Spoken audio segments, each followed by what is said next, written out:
I just want to say an extra special thanks to everybody who participated, all of the different profs and former profs. It's been wonderful to have you, and it's been wonderful to have this space activated in this way. It's made all my dreams come true. So I really appreciate them, and I appreciate all of you for coming, and rah, rah, rah.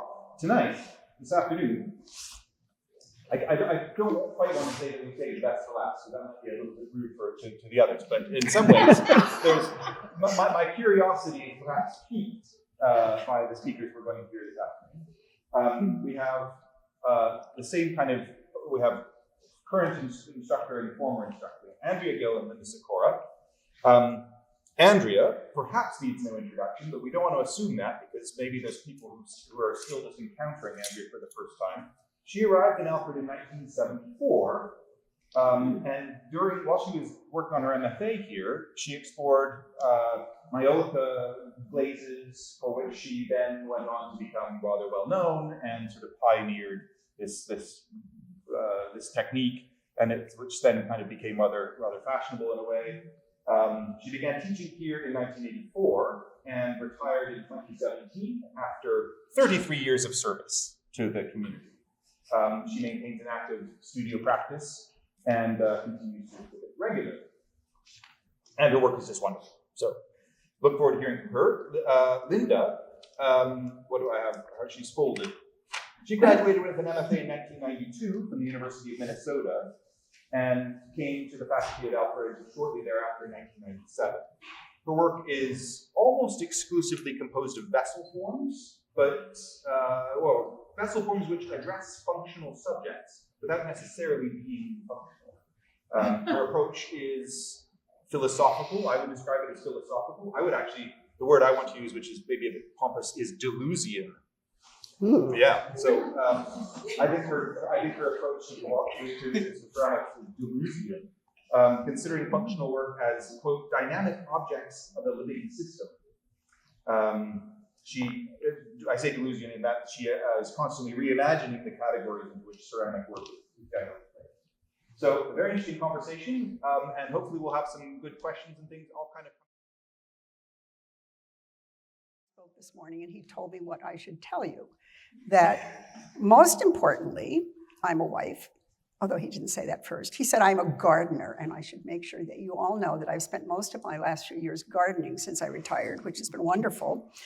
But I am also a mother of 2 children, and now I'm luckily a grandmother of almost 3. In 2 weeks, there'll be 3 grandchildren. And I'm a ceramic artist, and I'm a home and business manager. And that pretty much sums up who this ordinary person is. The other thing is, I realized, having listened to other people speak about themselves, is unfortunately, or fortunately, I don't think I've really ever suffered any trauma in my life. I don't have any sexual, racial, family trauma. There was no alcoholism, no divorce. I have nothing to make art about. I'm sorry. It's just the way it is, you know? And so maybe I will share you a little bit more about my personal history so you see how ordinary it is. Of course, I had a mother and a father. My father fixed everything himself, was quite proud of the fact he fixed everything. I never saw a repairman in the house. And he also built or was responsible for ground stations for satellites. So every time you see one of those little dishes, you can think of my father because he invented them.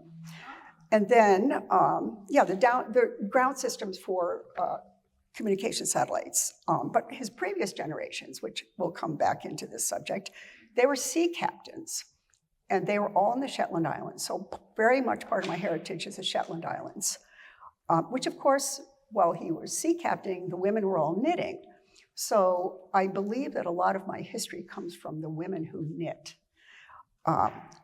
Then I have a mother, of course, and my mother made everything. She made all my clothes, she canned, she gardened, she did all our own home decorations, curtains, everything like that.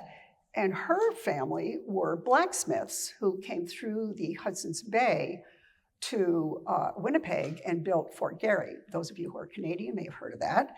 But her family is from the Orkney Islands. And why this is true, I have no idea why an Orkney family and a Shetland family somehow ran into each other in Canada. So I'm a first-generation American. My parents were Canadian, their parents were Scottish. So that pretty much sums up my ordinary self. So then I thought, the next question Ben asked was, what is my relationship to the New York State College of Ceramics, Division of Ceramic Art and Teaching? So like Paul Briggs, I have a long history that started in 1966 with Alfred University, where I drove to Alfred when I was in high school and was told by Ted Randall that I would not fit in and I should not even bother applying. Now you can see why they had to hire a special person called admissions counselor in order to get people to come here. So no, I didn't come here on his advice, and I went to the Rhode Island School of Design where I had a wonderful education. Unfortunately, it did not include ceramics because, and this goes back to my first comment, which was I'm a female, I was told there are already too many women in the ceramic program and I would not be invited. So that was fine. I stayed in the painting program. I have a degree in painting, but also I got to go to Italy for a year, which is where I really fell in love with ceramics, believe it or not. Of course, I saw Majolica. I was in Italy. I saw Picasso ceramics. And all of a sudden, this whole world opened up to me visually that I honestly said at my review of my senior show, don't worry, I'm going to be a ceramic artist. It doesn't matter if this stuff is terrible. So, which is what I usually thought about my work. So anyway, I was very lucky. After going to RISD, I ended up working for a potter on Cape Cod. If any of you have been to Cape Cod, and you go to the Orleans Circle, you'll see one of my pieces, which is a drawing of a potter made out of metal. That was part of a project I did. Well, he was writing a book and taught me how to do everything because he wanted a woman to be able to build her own studio. So I built a wheel, built a kiln, built a clay mixer, da-da-da. So I was ready to go to Kansas State Art Institute with my wheel on the top of my car, which is where I met John. And he and I then have spent the last 50 years of our lives together. And of course, it was in Kansas City where I've made my connection to bins, which was that Ken Ferguson and Victor Babu were my teachers. And of course, they're all part of that history of the bins tradition of the wheel and of throwing and learning, teaching people how to throw within an academic institution. So, but unfortunately, or fortunately, the day I got there was also Jackie Rice was an artist who had just been hired. And guess what? Jackie Rice was actually a woman. And for the first time in my entire education, I had a woman teacher. Because at RISD, of course, there would not be any female teachers in the art department, except in freshman foundation. So, you know, I'm building up this case as female because it really did, it was a moment in time that I was involved in. So anyway, when I arrived at Alfred, I, of course, studied with Wayne, and Wayne was very encouraging, I have to say, in spite of my doubts of myself. And I was able to study with Betty Woodman, again, because I think Wayne invited her, maybe just to work with me. I always thought that's why he did it. And Betty and I got to know each other, and George, and then later we lived in Colorado, and we continued to have contact with for many years. So that was a big part of my life, but also this idea that she connected me into this sort of pattern and decoration movement, which her husband was also part of. And if you look at my work, it kind of, you can see where that might fit in. So all of these things, all of these wheels were turning at the same time. John taught at Kent State. And while we were there, I met a woman who actually made a big difference in my life, whose name was Miriam Shapiro. And Miriam Shapiro was a wife of a painter who supposedly almost got her work into a show until they found out she was a woman because they thought they were her husband's paintings. So she ended up going to LA and starting something called the Woman's House. Again, this sort of idea how just at this time that my career was moving from student to professional, it was this era where women were the ticket. Women were being bought by collectors, women were being sought out by universities to teach. So the whole world was sort of changing. And now we have other changes where other groups of, quote, minorities are being accepted into academia and being looked for in academia.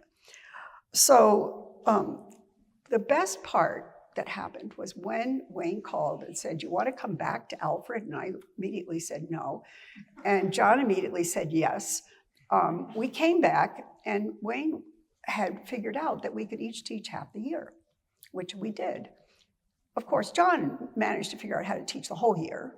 He didn't care if got paid or not. He didn't get paid for a while. He didn't even notice. You know, I'm in charge of business. So I actually only did teach half a year. So for 15 years, you teach half a year, and I taught in the fall, which is, no offense, the least important semester of the year. The important semester is the spring, when everybody like does their shows and stuff. So I basically wasn't very involved in teaching, which was probably a good thing. Because actually, I have to write this down, I never felt comfortable in the classroom. I always thought I was kind of like a really terrible teacher, and I could never sleep when I was teaching. It was just terrible. And not only that, I did terrible demos because I actually didn't know how to make anything. And, you know, if any of you are my students in this room, I am going to offer my apology right now. But luckily, I had some very good mentors, one of whom showed up quite late in my teaching career, named Anton Reiniers. And Anton was a sabbatical replacement here. I think he was also an international Randall Chair. And he gave me a piece of paper called The Ways of Making. And it completely changed the way I thought about teaching, which was, no, you don't start a software class by showing people how to make a coil and a slab and then how to make this and that. You just give them 25 pounds of clay and walk out of the room and just say, okay, I'll be back. It was sort of the Peter Voulkos method. But anyway, he was a little bit more specific than that. It was a tremendous amount of work to get ready for the first class because you had to make bone dry clay. You had to make slabs. You had to make coils so the students could like just look at them and play with them. So it was called Ways of Making, which was really about thinking about what clay, all the different ways clay can exist in the world, from liquid to bone dry to bisque to high fired. And it just revolutionized to me the way I thought about teaching, beginning ceramics, which I mostly taught with sophomores. I also taught a color class as a junior class, and I really enjoyed bringing color to Alfred, which, because I used a lot of color in my work, it seemed obvious I should know something about it, also as a painter. So I really enjoyed it, and I loved the work that the students hated, and I took them all home, and I have them in my studio now. And they're all about this big, and they're beautiful. But the most important thing was that I learned about what I want out of it, which is what teaching is teaching about making, which is teaching about process, it's teaching about material, and it's a teaching about ideas. And there's a triangle of process, material, and idea. And in the center is meaning. And meaning cannot exist without these three corners, no matter what you're making, no matter what materials you're using. And that it could be a different shape. It could be a triangle where material is very, very important. It could be where process is very important. It could be where idea is very important. It isn't an equilateral triangle, but meaning is always in the middle, that it has to have these other parts to make sense. So that's what I learned from Anton. And so ever since then, that's how I've always thought. The other thing about teaching that I think I maybe thought about a little differently was that I truly loved my students. And I think part of that had to do, I was a mother, and I didn't really treat my students as children, or maybe I did. It was more about this idea that there isn't a bad student. All the students are good. They just do different things. Like some of them just never come to class. That doesn't make them a bad person. They just never come to class. So I think one of the things I thought about differently was that, and this was something to do with the other faculty who surrounded me, it never occurred to me to choose the most talented student in the class and spend all my time and attention on that student, mentoring them, making sure they got everything they needed, blah, blah, blah. If I did that to anyone, it was usually the worst student, and they hated me for it. So they would always write terrible teacher on the little student evaluations. But I just really felt that it didn't matter. Talent is something you're born with. you know, and there are incredibly talented people sitting in this room right now. Some of you know you're talented and some of you don't. Some of you think you're more talented than you are. It doesn't matter. It really doesn't matter, because in the end, from my experience, the people who I sometimes thought were the least talented were the most successful, and vice versa. My favorite student was this kid who was a terrible student, never made anything. He told me his last week of school, he said, it doesn't matter, I'm gonna go open a surf shop in Honolulu. And I said, thank goodness, what a good idea. But you know, it didn't matter, because he met every week with me as a senior and told me something. But that was my experience with teaching. And so whether that was good or bad, I never taught a throwing class. I'm probably one of the few people besides Walter on the faculty who never taught throwing. I did teach freshman foundation, and I wasn't very good at that either. Okay, what do I make and why? Am I doing okay? How am I doing, Ben? Brilliant. Okay, okay. What do I make and why? I already talked a little about the art world, but one of the curious things I just figured out is Betty Woodman and I actually started our quote-unquote art careers about the same time, because her show, her first exhibit in New York City was at the Hadler Rodriguez Gallery, which is where John showed his work, and I actually showed at there, but in their Houston gallery. So I've always thought as Betty of being much older and wiser than me, which she is, of course, but actually our career as artists started through this whole women in pattern, where Betty was much more adept at working the, what do you call it? Tyler knows. No, career. She knew how to work her career. I pretty much was oblivious to that. But I still wanted to make stuff. So luckily, galleries would approach me. I don't think I ever approached a gallery. They would call me up and I'd say, oh, I'm too busy to make anything. What do you think? Well, 2 years from now, maybe I can make something. So that's how I sort of got started, was that I never make anything unless I have to. I got too much else to do. You know, I got dishes, I got kids, I've got where are they? The planning board. I've got lots of other stuff, I do. But when I get a call for an exhibit, to me, it's like, oh, I'll make some work. So to me, an exhibit is a use for objects. that makes them useful, because they have to be in the exhibit. And then people can have them if they want them. And I sometimes get some money, which is really nice. Or I can give them away. And I do give a lot of my work away to auctions and things like that. So, you know, I had a pretty good run of making stuff, doing lectures, doing careers, until I moved to Alfred, at which time we had 2 kids, a house, a huge yard, a studio, a life.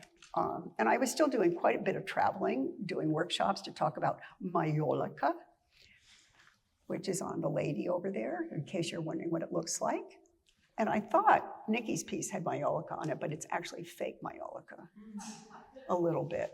But anyway, so that's why I make, is because people ask me to make it.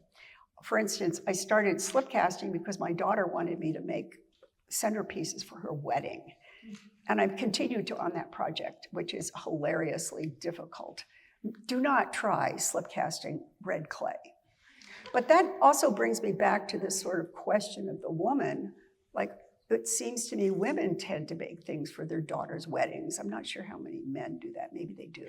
But also just this fact that, I don't know, something about that, I forgot what I was gonna say. But let's go on to a little bit about the next page, which is, my work.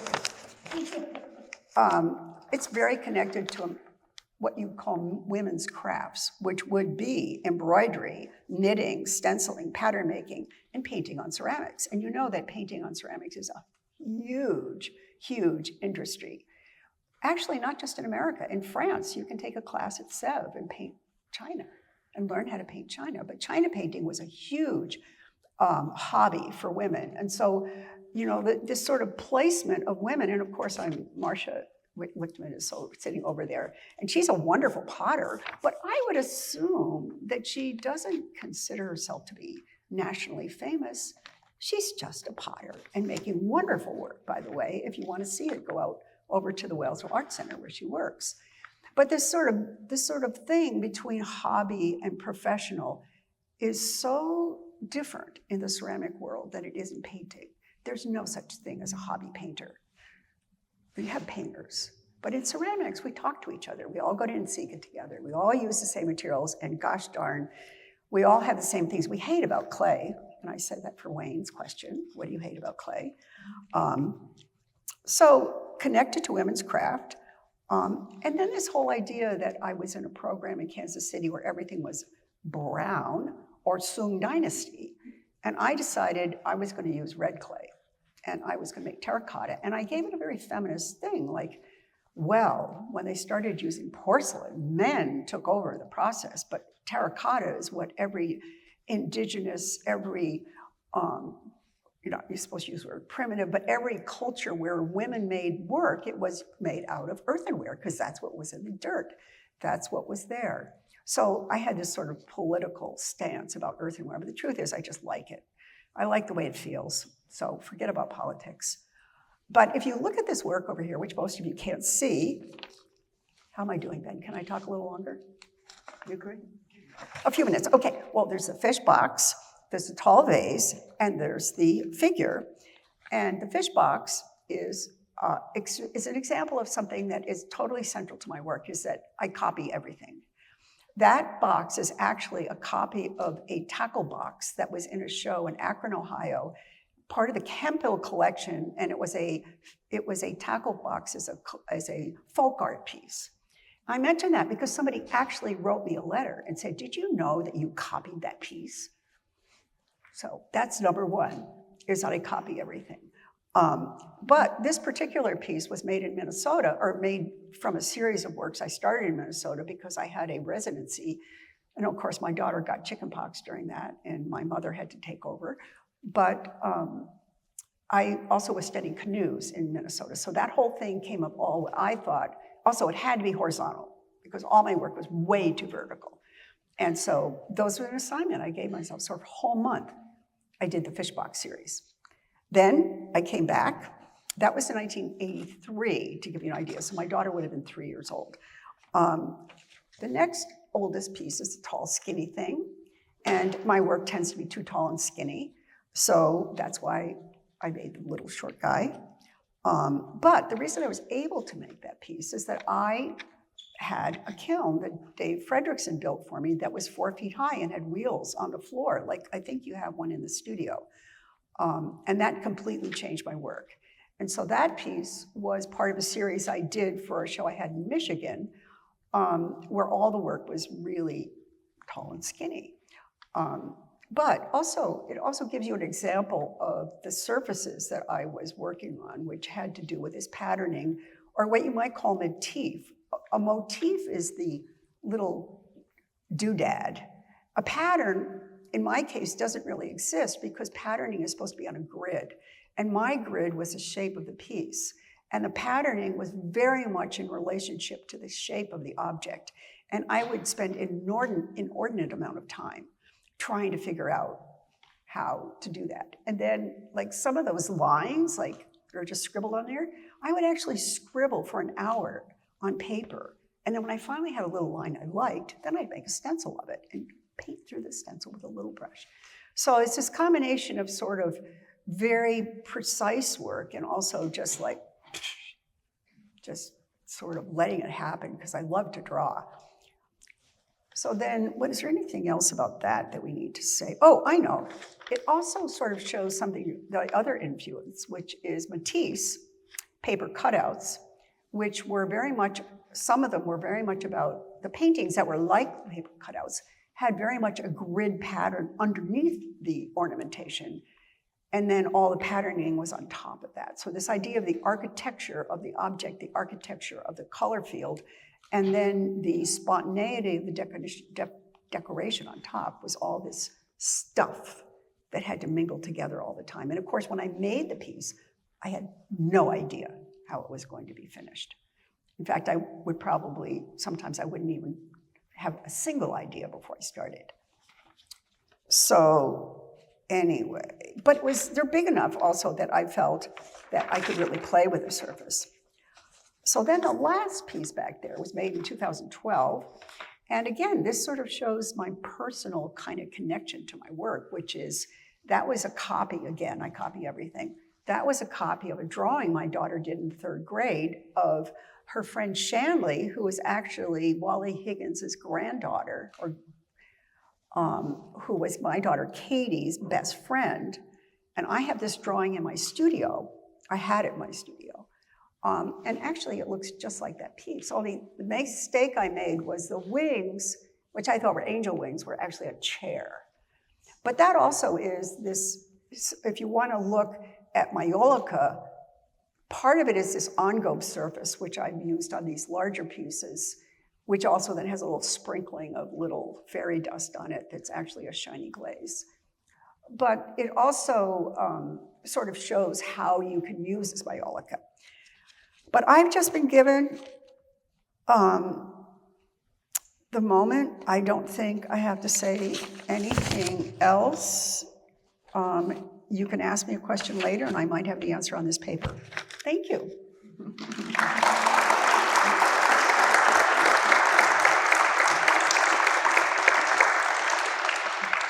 Wow, that was amazing, Andrea. I hadn't heard that story. That's fantastic. Thank you. Lesson 1. Take the bat about to be used. Plunge it in clean water. Lesson 2. Place a small basin of water close. Lesson 3. Grasping the clay lightly, but with sufficient force. Lesson 4. Keep the hands wet. Lesson 5. Keep the hands wet. Spin up a cylinder. Lesson 6. Keep the hands wet. Lesson 7. Keep the hands wet. Proceed as in lesson 6. Lesson 8. Keep the hands wet. Spin up a globe shape. A good deal of practice will be necessary. Perseverance will accomplish it. Charles Fergus Binns. 1910. I was asked to write an essay about Binns. And guess what the title of the essay is? Keep the hands wet. And I had, when this show was being planned, I came into the space and Wayne and Ben were both here, and Wayne had just finished constructing his wonderful invitation to the show, which is a calligram in the shape of a pot of all the names of the people in the show. And I simultaneously at my desk had been doing the same thing when I was writing the Binns essay. And this is actually a description of Binns throwing. I felt like as the tail end of this wonderful series that you've all put on, that we should bring Binns back into the room is sort of the person that actually came here and came to the States actually during an amazing time. It was an incredible time in terms of the arts and crafts movement was active. He had finished a full sort of career at a pottery in England. Started as a teenager on the floor in the factory.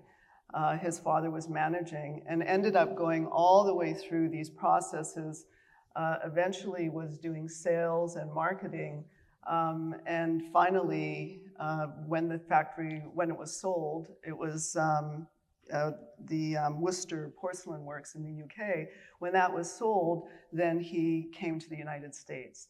But you can imagine everything that was going on in terms of the arts and craft movement in the States, how much energy there was and how much optimism there was. May I read you my calligram? Demonstrations captured in step-by-step images present Binns as a solitary figure wearing a long lab coat, his hands muddied with clay slurry from the throwing process, his attention fully directed to the work at hand, be it a shape he is turning on the potter's wheel or the lowering of a jigger arm beneath the lapel of his lab coat. Lowering of a jigger arm. Beneath the lapel of his lab coat, Bin's crisp white collared shirt and tie are visible at the neck. His hands work together, balancing each other, fingers extended downwards, sometimes holding a tool, poised over a single or compound form.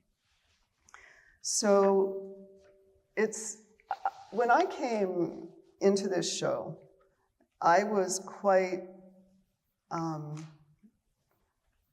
when I walked into this space here that was set up, I just stopped and was really taken with what I was looking at. I had seen so many images of this person's work, and of course Margaret was here recently, a lot of you saw her lecture, and she produced a beautiful book, and in the book, you know, one of the pieces in here that has that beautiful dome with those openings, it's bigger in the book than it is in here. So one, I think the size of the work struck me, but also the glaze is phenomenal. I mean, when you go and look at how studied these forms are, they're absolutely incredible. But he was making these forms in sections, right? This was a designer, and this was a sort of a chemist. I mean, this person was exquisite in the way they were using material and transposing material into these visions of you know, form and proportion and color and the complexity of what glaze surfaces are. So this is 1900. And then at the same time, you know, we have people like Adelaide Alsop-Robineau up in Syracuse, but then there's also people like Isaac Buttons. So same year, 1900, Isaac Buttons takes over a 300-year-old pottery in the UK that Binns had just left in the country from his father, and it was called Soil Hill Pottery. And there's an amazing, what I would call cult film that I've mentioned to a few of you of Isaac Buttons, and you really should look it up because it's very amazing footage of him throwing. And there is an image of footage of him throwing. I think it's Scott Chamberlain wedging the clay because it looks like Scott Chamberlain. But there's this tall, you know, man wedging his clay, and he's throwing a fermenting jar. And he throws one piece of clay on the wheel and flattens it, and he throws another large piece on top of that. And in one section, he pulls a piece that's as big as his torso and up to here, and then he's pulling that curve of that jar in, and it's wobbling, and then he, of course, corrects it, and it's back on center, and he makes a small spout, and then he smiles. He's got his pipe in his mouth, and the smoke is coming down over the thrown form as they zoom in on it. And he gets off the wheel. It's a wheel that's sort of powered, sort of with a flywheel. He gets off the wheel, and he takes a small piece of clay and puts it on the hole over the top of the jar, and he takes a bent stick and puts it in his arms here and walks up to it, and holding it against his torso, just immediately lifts it and takes it over to the table and sets it down and takes the plug off the top, and there it is. Voila. And so put that together with Binns at the wheel here, using these sort of treadle wheels that had a small bucket that you would put a plaster bat in, and he's throwing sections this size. So these pieces were probably thrown in 2 or 3 or 4 parts, and then very, very meticulously engineered and then luted together, piece after piece. And I cannot anywhere tell that that's how those were made at all. And you can't even begin to imagine some of the chemistry behind the glazes, and think about the moment he was doing this in. You know, we have these labs that are full of materials that, you know, ready to use, that are sort of at certain grits and purities that we're used to, and we mix up our recipes. But it's phenomenal what he was making happen with that material. So those two images in your head. I thought I would just put in a little bit of contemporary context, because when I was thinking about Isaac Buttons, I was also thinking about what came to mind was David Drake. And I knew there was a show in Boston at the MFA that had some of this David Drake's work in it. So David Drake was an enslaved potter that was working in this country. And last week, the MFA in Boston purchased 2 of his pots from his ancestors. They gave 2 of his pots to his ancestors, and they purchased one back for the museum. That just happened last week, which is pretty remarkable that it just happened last week, and I suppose remarkable it happened. These were had inscriptions on them, these forms, but these forms were also for jars, right? So like Isaac Buttons jars, sometimes with larger openings, depending on how they were fermenting. But he had inscriptions on some of these pots, and I have 2 here. I'm not sure if these were the ones on the MFA. I wonder where is all my relations, friendships to all and every nation. So you can imagine what would happen to the families. I sold this pot for cash. They called it lucre trash, was on another one. And then this one is nice. Dave belongs to Mr. Miles, where the oven bakes and the pot biles. So the pot, so A, he's commenting on his status, and B, he's talking about fermentation, because bile ferments the food in the stomach. So, okay. That's a little bit of where I've been going since I came into this exhibition. And I keep coming back, and I keep going in there, and I keep coming back, and I keep on going in there. Just let me spend a little more time, I say. And when those vitrines come off, Mr. Evans, I want to be there. So down there, I have some work. Polychrome jar. So there's a jar that Wayne actually brought up to this show because I hadn't, the museum owns it. And it was really great to see it. So a little bit to the origin story. I was working I came of age in Canada. I worked in British Columbia. I was in school in British Columbia. I was in school in Nova Scotia College of Art and Design. I taught at Emily Carr. I was sort of back and forth between the coasts. I had just I went to Archie Gray Foundation. I took a teaching job, had just taken a teaching job in Boulder, Colorado, and Val Cushing calls up. And I'm literally just there a few weeks, and he's like, no, actually, you know what I did? I saw him at a conference, and then he called up. I saw him at the Utilitarian Clay Conference, and he calls up and he says, we got a position at Alfred, you should apply. And I'm like, no, thanks, that's really great. I'm glad you have a position, good luck. And we went back and forth, and he was persistent, so I finally applied. And Scott Chamberlain was who I was teaching with, the same person that was putting the clay on Isaac Button's wheel.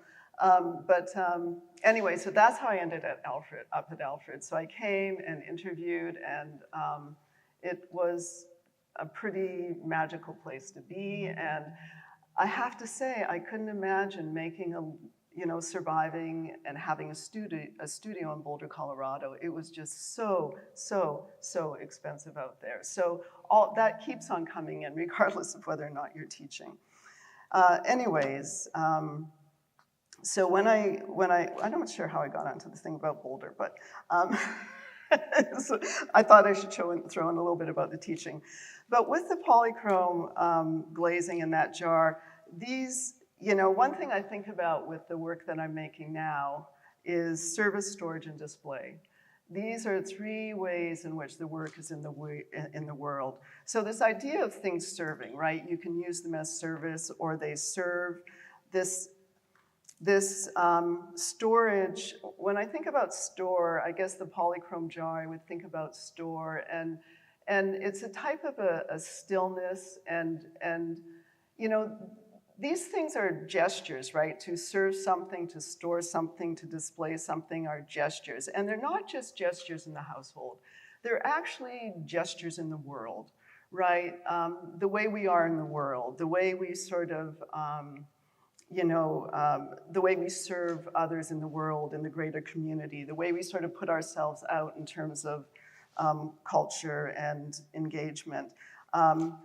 What it means to hold, that there's, to hold space, or to hold something like in a jar like that might hold something larger than a lifetime. And then in terms of display, the Middle English for display is just to unfurl and unfold, or just sort of make visible as well. So those are sort of the gestures. When I think about the pots, I think about gestures that they make in the household, and I think about gestures in the world. And lately have been very interested in affect, people that think about affect, and how objects actually sort of reverberate in space. So, and Donna Haraway talks about the thick world of everyday and objects murmuring. That when you're living with things, and you're living in spaces, everything is sort of is impacting everything else. How you move your body, what you smell, what kind of light you wake up to or go to sleep to. All of those sort of bodily movements that are very immediate and very mortal in many ways. Are so significant in terms of, they become the meaning of what your life is. And so when I think about the objects here, that's one thing that comes into play with functional work, but the work that's, those same things are coming into play if the work is engaged. And so the repose piece over here, the idea with that piece is I don't know if it's an idea, it's just a situation. The situation is that there's ballast in the jar. There's these sticks that are pinned between the jar and the pouring pot, and there's water in the pouring pot. And you have to tend the pot and keep it full of water, because if the water gets low enough, the pot will be pushed off the pedestal by the weight of the sticks, and it will just fall off. So it's actually in time in a certain way. It has to, it's sort of, if it's not tended to, it's not going to, it's not going to sustain, it's not going to endure. Let me see, there was one other thing I want to say about that before the questions. And they're just simply not available. Like, I just sometimes do not want the work to be available. Like, no, you can't touch it. No, you can't lift it. No, you can't put your tea in this. You can't store your stuff in here.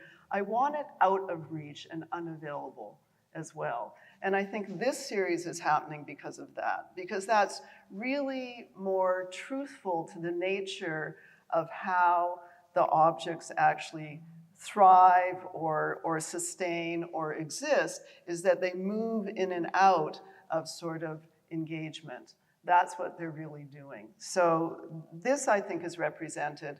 The drawing table, as well as it being sort of a question about the ephemerality and the materiality of the ceramic, also about sort of the transformation of the ceramic as it gets fired, is also simply that,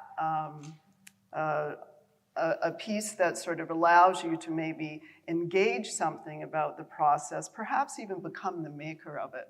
I think just viewing that piece is the process of making it. So in that case, you come up to the piece and you become engaged in a really distinct way.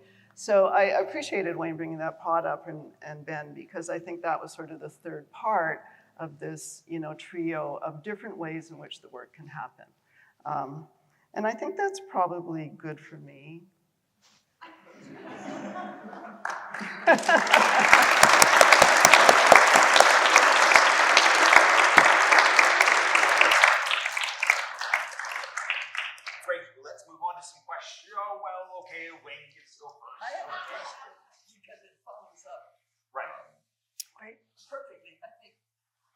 so where you started with bins. I've been very curious about speculating about bins because I don't know how much information there is exactly about what's going on in his head. But, you know, given his expertise with materials, at face value, it seems surprising that he would make these pieces in parts. Mm-hmm. That he would throw this part, and he would throw this other part, and he would throw this other part. But on the other lens of that observation or speculation is an interest in the arts and crafts movement. Mm-hmm. And one particular element of the arts and crafts movement was an interest in Chinese ceramics. Because in Chinese ceramics, everything was made by hand. And with the arts and crafts movement, there was the question of the machine, and, you know, not that they were against the machine so much as that it wasn't doing what it should be doing because of questions of design. So my speculative mind goes, Chinese arts and crafts, what I know about Chinese, particularly because all of this work that arrives in the West in the 14th century is primarily from Jingzhen. And in Jingzhen, the material is so short Yeah, right. that you can't make not a plastic. whole piece Yeah. out of one part. Mm-hmm. Mm-hmm. You have to make a piece out of several parts. Mm-hmm. Mm-hmm. And then you can reassemble them together, so it's all part of the technical material. But the insight there, of course, is that design in some way follows what you can make out of the material at hand. Mm-hmm. Mm-hmm. But in Benson's case, the question becomes, don't you think he had just figured out a clay body he didn't have to do that with? Or is there some other kind of Right. odd connection between Right. Chinese ceramic methodology? Well, the great thing about Catch my drift. the great thing about the short clay is it wouldn't shrink so much. That clay must have been shrinking tremendously on him as well.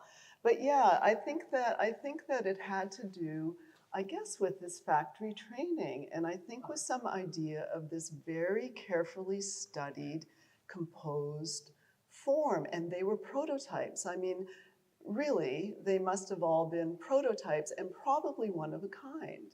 So they were very exquisite in that way. And of course, he would have been so influenced by all of that energy around the 1900s. It was a phenomenal time, as you're saying. And not only in terms of visual arts, but also politically, which was partly why I was inspired to write this essay, because around that, you know, in 1837 and 1836, you know, everything is about the turn of the century, 1900, essays being written then that are informing the turn of the century at 1900, where this is all about the possibility and democracy and you know, labor producing culture, like really producing culture through a democratic system. And that was, you know, back in 1900. It's amazing to think where we are now, of course, 100 years later. But I think it was all woven into that. So there was some idea, I guess, of just designing culture. But yes, that clay must have been plastic. And it must have been something that he learned in Worcester porcelain, maybe, I'm not sure. But I think it's a really interesting question, definitely. Interesting speculation. Yeah, it's a very interesting speculation, and we don't know. Yeah, absolutely. Questions for either Stephen, if you're hiding back there. Who's next? We don't have John here to sort of do this thing. What makes you determine what you want as an object that is not touched and touched? Do you want to answer that one? We can both answer it. Well, in my case, it never occurred to me that we would ever touch it because I have a background in painting. And personally, I think you're not invited to touch paintings.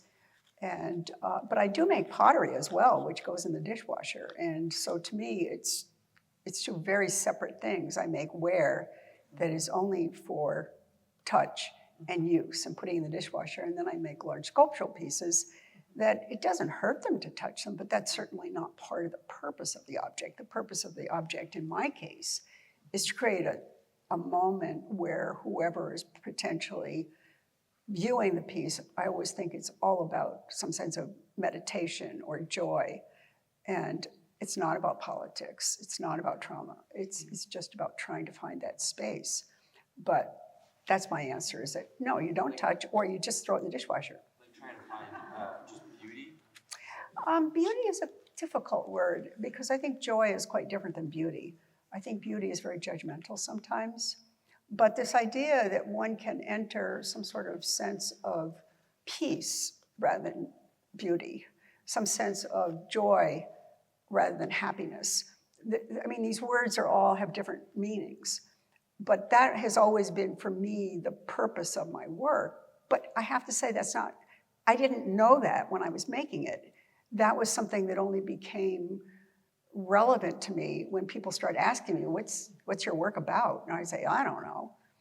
But then I started to think, well, what is my work about? And then I had to talk to people like Linda, who has got so many ideas about what her work's about, and so eloquent about it.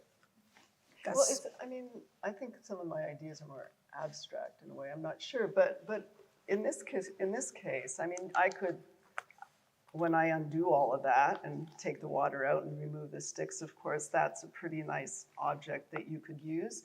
I think in terms of showing work, I think I'm generating a situation where one has to encounter their own desire, right? And their own sort of like impulse to want to take ownership of the piece. And I don't know that it's necessarily any given piece that, I mean, these pieces just pop up in the studio, and it might be therapy. It might be just a cycle that happens because of what the piece is. And in this case with that pot in particular, it's glazed on the bottom. It was fired upside down. So the bottom's very smooth and it will slide. And I was noticing this about the piece. I hadn't really thought about that initially. I called it crockery. It had no cut foot because it was a crock. It was a crock shape. It's got this faux wood grain on it because it's like crockery. It's the most sort of base form I could make. The lid itself is sort of just a flat cut, simply cut lid. There's so few moves in that pot, as few as I could put in it to make it more like a crock. And then I put this glaze on it. I mean, so it just started to build, and I thought, well, then there's this glaze that's very luxurious, which is a counterpoint. And yeah, no, you can't have it. You can't touch it. It's engaged. So it just builds, as you make your work and you're looking at it, it starts telling you, I think you start hearing and seeing and reacting to what you hear and see. First you begin hearing and seeing, and then as you're in it further, you start reacting to it. And that reaction just seemed to be an opportunity, so. That was perfect. Yes, okay, go ahead. Then I have a question. This is weird because it's not about either of you. But Linda, with all your comments about the brilliance of Vince's work, I was struck the first time I came in here and overwhelmed because I knew Miss Fosdick when I was a child. Oh. And I mean, sorry folks, Marianne Fosdick, we knew her as Miss Fosdick, period. Mm-hmm. Stop. Could you comment on these two vessels of hers that form an entryway to the Vin's work? I mean, she worked with him. She was. I have a hat that I was told belongs to Marianne Fosdick. Maybe I could show it to you. It's a garden hat. Yeah, definitely. I don't know if I feel comfortable commenting on those two vessels right now. They're amazing. They're really amazing, and they're really they're extremely contemporary pieces. They're timeless pieces, and I think that she was really of that moment and of the time. And you can see by the way she's handling them, the way she's thinking of volume, the way she's got this confidence about this pillar shape, that kind of reference to the movement of a wheel at the top, but it's not really the drawing meeting the geometry. They're really quite brilliant. And then I don't know how the glaze looked when it first went on, but it's maybe exactly as it does right now. And the glaze is both it's kind of timeless. You know, the crazing makes you think that it might be of another time, but then its brightness is actually putting it in time. But I haven't really looked at them very closely, and I can't see them right now, so I can't say a whole lot more right now about them, but I'd love to talk to you about them. But it's important to note that, this is a good segue for my question as well, because Fosdick, bins is kind of got the big, huge room, the sort of temple of bins, but that's partly because that's what we've got the work of and so on. But Fosdick and Clara Nelson as well, both played, in my understanding, my telling of the story whenever I do these little tours and so on, is that it was that trio, really, those two women as well, that sort of really set the curriculum that was to kind of go on and launch the ships that sort of set the course for ceramics in America. And it was, and we kind of, it's easy to exclude them, you know, sort of think it's all bins, the bin story, because he's got the most work here in the big room. But I guess that was the 125th was bins, right? Yeah, I suppose so. But on that subject of gender, Andrea brought up some rather interesting questions or points just about being a woman in that time and the opportunities that were closed, but then also opportunities that were open because of that, and how that gendered nature sort of, in some ways, well, let's just say, rather than determine, it played a role in your career and opportunities that were available for you. Can you speak to any of that? Or is that maybe uninteresting to you? No, it's not uninteresting at all. I mean, I feel like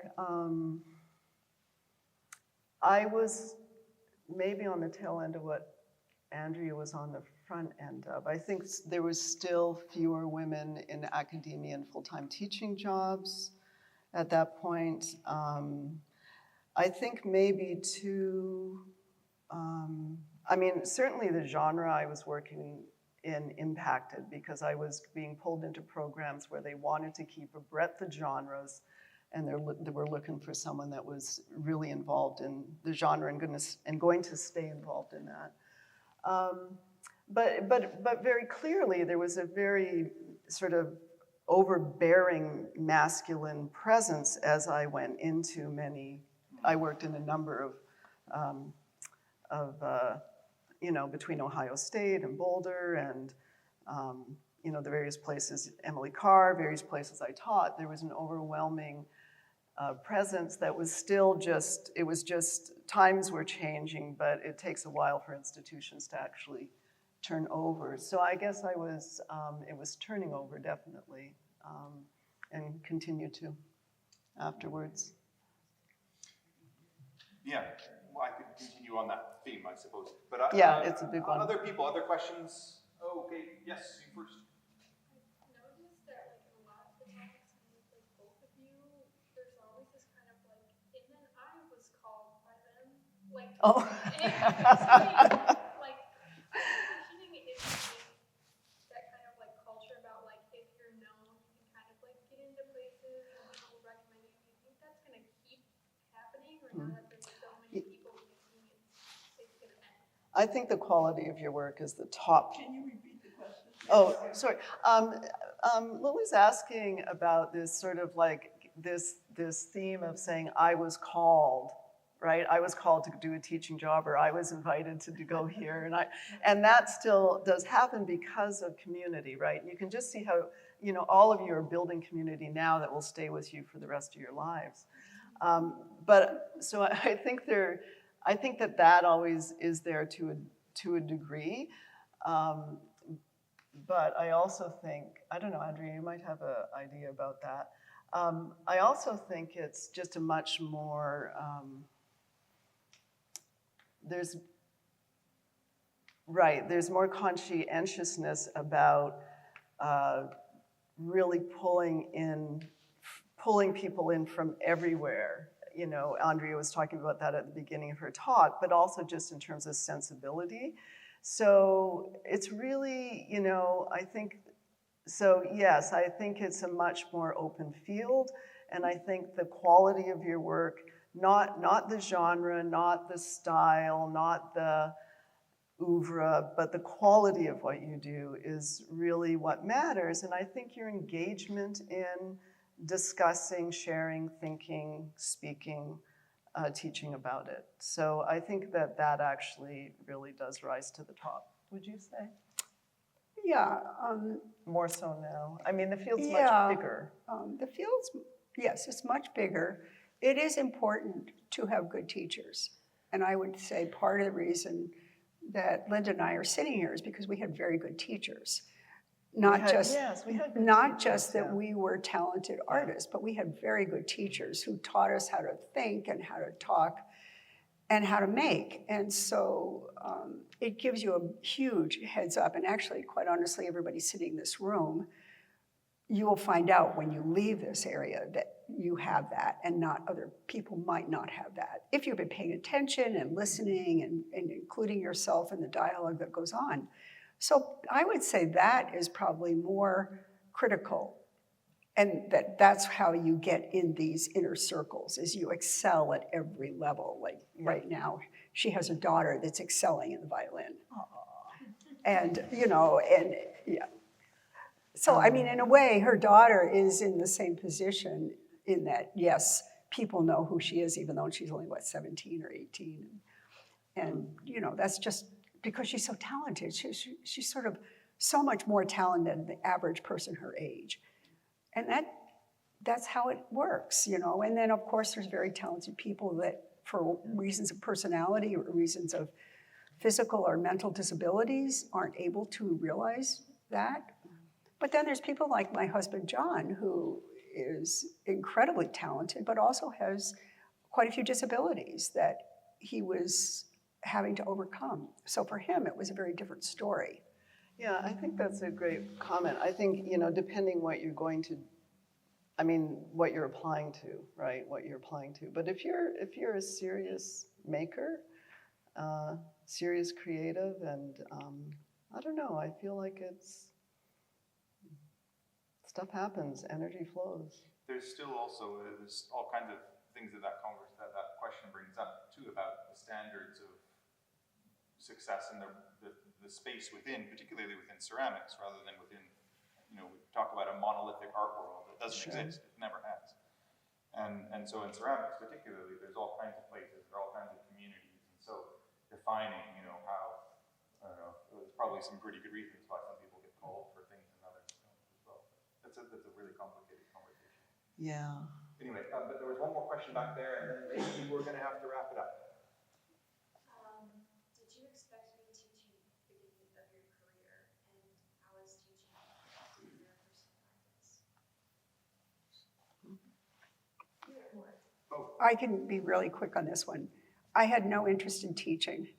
I had never thought of myself as a teacher. John wanted to come to Alfred, and I had to learn how to teach.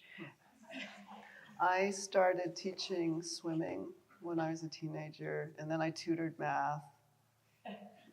And then it just kept happening. But how did it affect your practice? I tutored math. Did you tutor math? I tutored Girl, math. really? Yeah, the second part of the question was, how did it affect your practice? I mean, you didn't want to teach, but suddenly you're around all these brilliant people, and how that must have had an impact on you. Oh, the students were my best teachers. I mean, yes, I had great teachers, but you have to realize, working at a place like Alfred, you have brilliant, both undergrads and grads. Students are special, y'all. Yeah, I mean, I don't think you realize, because you're in this so tight system and we're in the middle of nowhere, how brilliant you guys are. And I guess that was my sort of thinking about teaching, is sometimes people's brilliance had nothing to do with what I was trying to teach them. I've had letters from students who are working at the Denver Opera, who are in my sophomore class, and said, you taught me everything I needed to know. It's just, that's the other thing, is finding your path, I think, is the most important thing, and then realizing what success means to you is, to me, how you think of yourself, and every life is special. So, I mean, everybody is successful. I mean, like any community, I think, you know, if you're interested in teaching, you want to be someplace where it's a healthful community. It can look like a lot of different things. You can be commuting through downtown to get to a small department, but if it's a sort of robust, you know, community in terms of really taking care of its people, then people thrive in it, and you thrive along with it. So. Okay, well, so is that a hand? You want one more? Wes gets the last word. You were talking about talent, Andrea, and do you think talent matters in art? That's a very difficult question, because I think there are so many different kinds of talent, and that art people think is a very singular thing. But if you think of the sort of breadth, especially now, of what art is, sometimes I think the talent is really just selling yourself, and that people are incredibly talented at selling themselves. And so then they're successful. Other people are terrible at selling themselves, but their work is just so phenomenal that somebody else takes them on. But talent, I think it's easier to talk about talent actually in music for some reason. You know, like it's more obvious that someone can play the violin better than someone else, whereas art, you don't start learning art at age 4 the way you learn playing violin. So this whole question of talent can manifest itself at many different ages as well, and in many different ways. I mean, I have a son-in-law who has a degree in French horn, has a graduate degree in sculpture, and is now president of a company that makes spacesuits. Now, where's his talent? He also made Heidi Klum's Halloween costume every year. Go figure. You know, talent can mean so many different things. And when I look around this room, and if we could sort of jump forward 40 years, which is like, you know, my career, where you folks are going to be is going to be so interesting. Of course, we won't know, especially me, I'll be long gone. But just this idea that every one of you, if you have found your place, and you haven't, as I say, gotten hit by a big truck, you know, that's always the other side. It's like, yeah, you get hit by a big truck, it's all over. But, you know, other than that, if you have talent, it might be in something you have no idea you even know how to do right now. It's a tricky word, isn't it? It's a tricky word. Yeah, but again, when you think of Isabel, how else do you describe it? It's talent, but it's also drive. I think it's a life force. You know, you sort of tap into your energy and life force, and if you're lucky enough not to have that thwarted in some really intense way that arrests you, then that's, I think, where you move in culture, and whether, you know, where you, that's where I think you contribute to culture and enter culture that way. Can we all thank you for having Thanks. organized this? Oh, wow.